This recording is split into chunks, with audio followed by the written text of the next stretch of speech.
Welcome back to the program, everyone. This is the Morning Brief. Let's head straight now to our first conversation. On October 29, President Bola Tinubu approved a 15% import tariff on petrol and diesel, a policy expected to raise the landing costs of imported fuel. That decision and announcement has now, of course, generated a lot of mixed feelings and reactions. But what exactly are the possible consequences?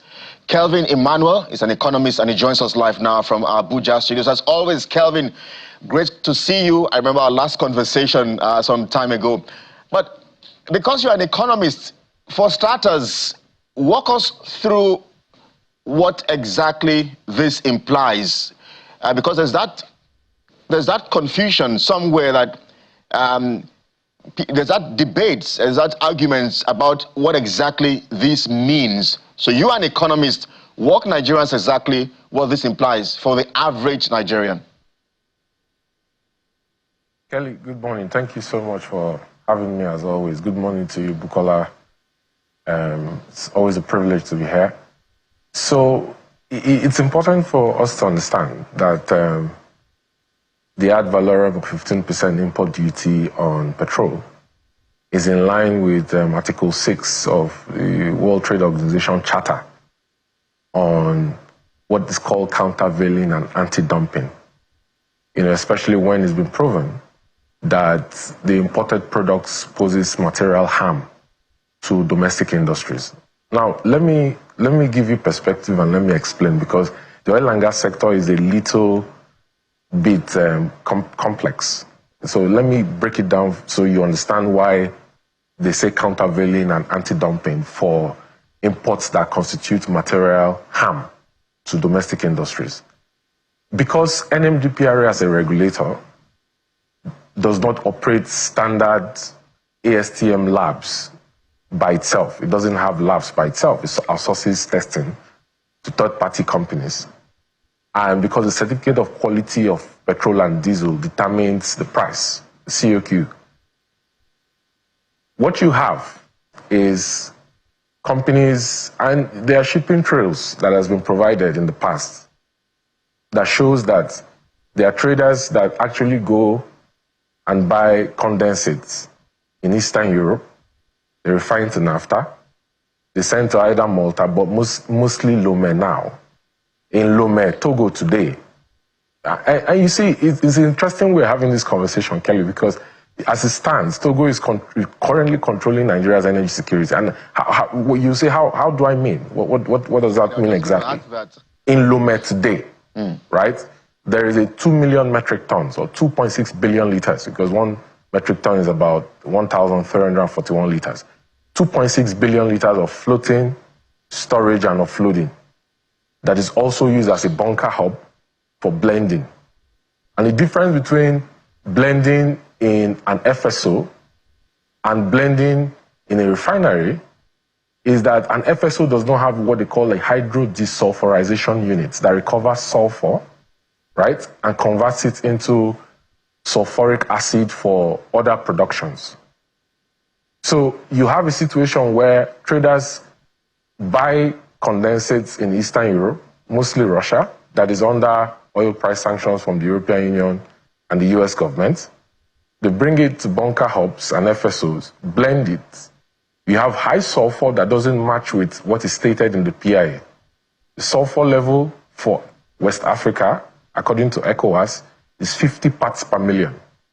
So because NMDPRA has failed to enforce the PIA on sulfur limits, it's also failed to provide a framework for regulating things like octane level, distillation level, cloud point for diesel, flash point for diesel. You have unfair competition because you have traders dumping products that fall below the regulatory standards and limits that is approved for the industry. And that is unfair competition because the grade of product they bring into Nigeria should actually be below 500 naira per liter. But they are pricing at import parity, which forces the hand of the domestic refiner that is refined according to the standards set for in the PIA. So what the presidency has done with this directive is basically aligned with WTO Article 6 Charter, that says that you can impose an ad valorem or an import duty on products that causes material harm to domestic industries in line with countervailing and anti-dumping measures. The implication is that the marketers will be forced to either align with sections 317(7) of the PIA that says that the regulator is supposed to provide a backward integration plan for midstream refining in Nigeria, or they will be required to take products from the domestic refiner who, by the way, has met up and exceeded Nigeria's actual daily consumption. Kelly, today, the regulator does not have a scientific framework for measuring actual daily consumption. And I keep saying that that 50 million litre number it's parading around is false. It cannot prove it. All right. Mr. Emmanuel, so if I understand your analysis, this policy aims at protecting our local refining. But the fear and concern for some energy experts is that this could possibly worsen inflation. This could possibly increase the cost of living pressures. And that's because we are hearing that this could lead to the rise of the pump price to about 150 naira per litre, an increase at about 150 naira per litre. So speak to that. And then my second question would be, when you look at our local refineries, I mean, the Port Harcourt refineries, Kaduna refinery, and even the Warri refinery, do we have the capacity? Because these refineries have not been functional. Right now, the person who appears the savior and messiah for Nigeria and perhaps the continent is the Dangote refinery. So when you look at these local refineries, which for God knows when and how, it has refused to work, do we have the capacity in terms of our infrastructure and the refineries to get them working enough to provide for Nigerians these products at a more reduced pump price? Kelly, very important questions you asked. Look, I sympathize with Nigerians because, the cost of standard of living has dropped as a result of the deregulation of petroleum. The fact that the government has removed its hands from under recovery of subsidy, even if there are still issues about the presidency not disclosing the subsidy savings to FAC on a monthly basis. I sympathize with Nigerians. But we have to understand that, look, Kelly, the question I like asking is an hypothetical. If, for example, there's a war globally, right, and a repeat of what happened in the Black Sea in 2022 when Russian naval vessels shut down the route for commercial vessels to enter into the Black Sea and back and forth, and for shipments of grain, wheat, for shipments of diammonium phosphates, for shipments of muriate of potash, which are major exports from Russia and Ukraine to pass through the Bosporus Channel, Turkey into Europe. And there was a surge in the price of grain. If there was a war and naval vessels block the shipments of key routes through the Cape of Good Hope, through the Straits of Hormuz, from the east to the west, the Middle East, and Nigeria is not able to bring in products into the country, how many days do we have? And this is a question for the National Security Council. How many days do we have until Nigeria runs out of food and out of petroleum products? That's a question I want us to ask. So you protecting your domestic industries from material harm by traders who are bringing substandard products that falls below regulatory limits is actually in the interest of Nigeria's national security. It's in the interest of Nigeria's national security that Nigeria has crude oil feedstock dedicated to domestic refiners. It's in the interest of Nigeria's security that you don't have traders sabotage the success of the Dangote refinery. Now, the question about the price of PMS going up because of an introduction of 99 naira per litre, that will be offset over time if you have a consistent supply of crude oil feedstock and you can have a situation where Dangote is not importing $700 million worth of crude oil monthly that he usually, naturally should have remitted to the CBN to do balance of payments and help with the strengthening of the Naira. Because I've said it over time, Kelly, the calculation of the price of PMS is very transparent and straightforward. If you want to understand how it works, you simply multiply the price per metric ton for the grade of PMS that is being sold in Nigeria, which is 50 ppm by the Dangote refinery, not the ones that are imported.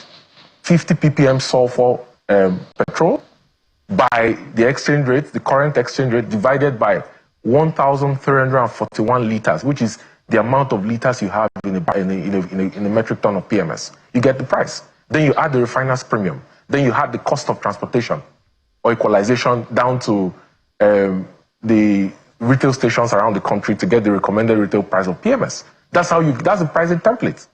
Okay? So this 99 naira ad valorem on a liter, it will be offset over time by focusing on supply of crude oil feedstock and strengthening the Naira. That's the solution to bringing down the price of PMS. And I've seen people say that, Dangote is going to cause a monopoly and is going to end up naturally dictating the price of PMS. And this is false, because the PIA actually gives the regulator the exclusive right to enforce a pricing framework for the industry. So which is not possible, because Dangote has a license called License to Operate an LTO that can be withdrawn if it violates the PIA. So I don't agree with the argument that it's going to cause a serious tick up in the inflation numbers. I've always said that the inflation numbers that NBS is parading is not correct, because the inflation numbers doesn't account properly for the contribution of the different areas to the weighted basket. For example, if you look at food, they revised from 60% to 50.8%. And then they grouped 5 different items, including water, household rents, gas. But Mr. Emmanuel, when in fact, the contribution of those items is actually higher than they've classified as 15.8%. Mr. Emmanuel, before you begin to talk about... The issue about cost price index, of course... Mr. Emmanuel, before you begin to explore the inflation numbers, let's stay with the 15% proposed tariff on imported petrol. You have said it would not significantly affect petrol price, but that may not necessarily be the case, because we do not even know how many petrol marketers are doing business with Dangote. We do not know how many petrol marketers are actually importing. We've had seasons of conflict, that of Dapman with Dangote, which we're not even sure has been resolved.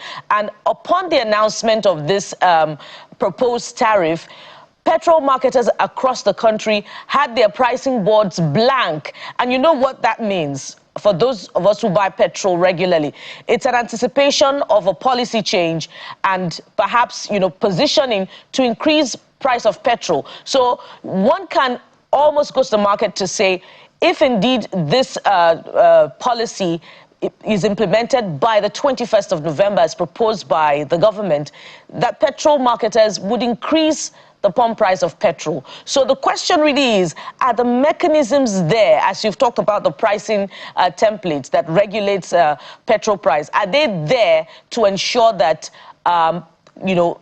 petrol marketers who are not doing business with Dangote will not increase the pump price of petrol?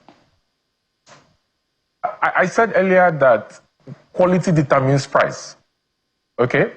And for the quality of products that is brought into Nigeria in violation of the PIA, the landing price should not be more than 500 naira per liter, because NMDPRA cannot come out and say that the marketers who import products into Nigeria have met up with what they call the AFRI 5 standard of 50 ppm sulfur for petrol imported into Nigeria.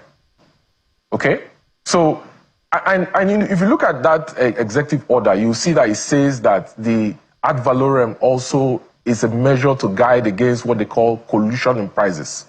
And then you go back to sections 59 and sections 107, sections 59(2)(a) and sections 107 of the act that establishes the Federal Consumer Protection Council. Yeah?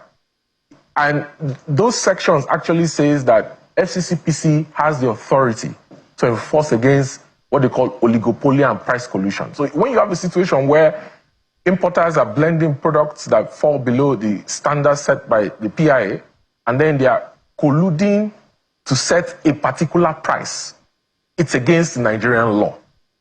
It's anti-competitive, and it causes material harm to the domestic company that has invested billions of dollars in doing backward integration in line with 3717 of the PIA to supply the market. Dangote has enough stock to supply the Nigerian market based on what it's producing daily. It does 45 million liters of PMS, 26 million liters of diesel. In fact, I'll tell you, Bukola, see, if NMDPRA does its job and sends out its people around the country to places like Ogara, Koko in Warri, Madala, Suleja, take samples randomly without any notice for the diesel that is sold at dump sites and depots, and it goes and it runs a test for cloud point, for flash point, for distillation level, for sulfur, it will find that for flash point, there are diesels that are sold, that are imported into Nigeria, that are blended, that falls below the flammability ratio of 66 degrees centigrade that is set by the regulator. Okay? So you can't talk about price of petrol or diesel in Nigeria without talking about quality. So why are they selling for the price they are selling and then applying transfer pricing by wanting to increase the price of PMS above 950 naira per litre when the quality of PMS does not match the price that they are quoting for the landing? That's the question I have for the importers. Emmanuel, so, that's the question the regulators should ask, and that's the question that it needs to answer and operationalize the PIA on. Well, let's get in more questions for you quickly because we have to wind down this conversation. So there are those who argue that perhaps the PIA accommodates issues around importing. You have kicked against it. Perhaps you can walk us through, because some people argue that the PIA does accommodate importation. And then my second question would be, you made some very strong allegations around Lome and Togo, and I wish you can put some names to some of these allegations and accusations you're making. 317 of the PIA actually restricts the giving of licenses for imports to companies that hold crude oil refining license. There are about 31 licenses currently. I think for Dangote, that already are scaled from LT, licensed to established, to approval to construct, license to operate. He doesn't need to import refined products. He's refining crude oil in Nigeria into derivatives. But for these other companies that have crude oil refining licenses, right, that don't currently own refineries in Nigeria that are importing, I think the government needs to review it and say that there should be a sunset period where if you don't convert that your LT to LTO license, the government is going to withdraw it within 3 or 5 years. Okay? Number two, the PIA says that if there is evidence that the domestic refiner has exceeded Nigeria's actual daily consumption, the government has the responsibility and obligation to review those import licenses. Okay? And then you said that I made strong allegations. Look, Kelly, in the world of maritime and shipping, even if you turn off the transponder of a vessel, there are companies that track every single cargo or bulk, dry bulk or wet cargo that goes around the world. You can't hide it. All right? It's a fact. It's a fact, verifiable fact. And I stand to be quoted. There's a 2 million metric ton that is equivalent to 2.6 billion liters floating, storage, and offloading facility owned by Nigerians in Lome, Togo. So we have established that today, petroleum. So what we have established that is used for blending. Yes. So what we have established is that the Petroleum Industry Act. It's a fact. Yes. Well, what we have established is that the Petroleum Industry Act does accommodate importation, but with certain conditions. Is that correct? Met. That's the question we need to ask. All right. Let me. So if you have a PIA that gives you specifications and guidelines for the quality of products you're bringing into the country, that should naturally determine the price. And that is being violated because the regulator does not have a lab to test and confirm that the quality of products they bring in is in line with the Petroleum Industry Act and the guidelines from the operationalization of that act, then can we say that those conditions have been met? And is it fair competition to domestic refiner that has invested billions of dollars for backward integration in line with the PIA? Are they causing material damage, which is a violation of Article 6 of the WTO guidelines on anti-dumping and countervailing? These are the questions we need to ask. All right. Because if we don't obey the laws, then we're a banana republic. Mr. Emmanuel, you still didn't mention names, but it's okay. We understand that. You said that the legal framework also provides a component for the regulation of price. So is government imposing the 15% tariff on imported petrol because its agency failed in its work? Bukola, simply put, absolutely yes. NMDPRA has failed to operationalize the PIA. They have failed to do their job. They don't have labs. NMDPRA earns levies per litre of petrol, and they earn other kinds of fees, and they have sufficient revenues to be able to implement the infrastructure for lab testing across Nigeria, which is very key for regulating midstream and downstream activities for transportation fuels. But it has failed to do that. And it has outsourced the testing of these products to third parties whose integrity cannot be verified. So the failure of NMDPRA is what has necessitated the government, the State House, to implement an import duty based on Article 6 of WTO Charter on countervailing and anti-dumping. Absolutely yes. All right. There's so much to explore on this particular subject. We may have to have you yet again on the program because we must anchor at this point. And thank you very much for your time. Mr. Kelvin Emmanuel is an economist who has come through on this particular conversation. Thank you for your time. Thank you, Bukola. Thanks for having me.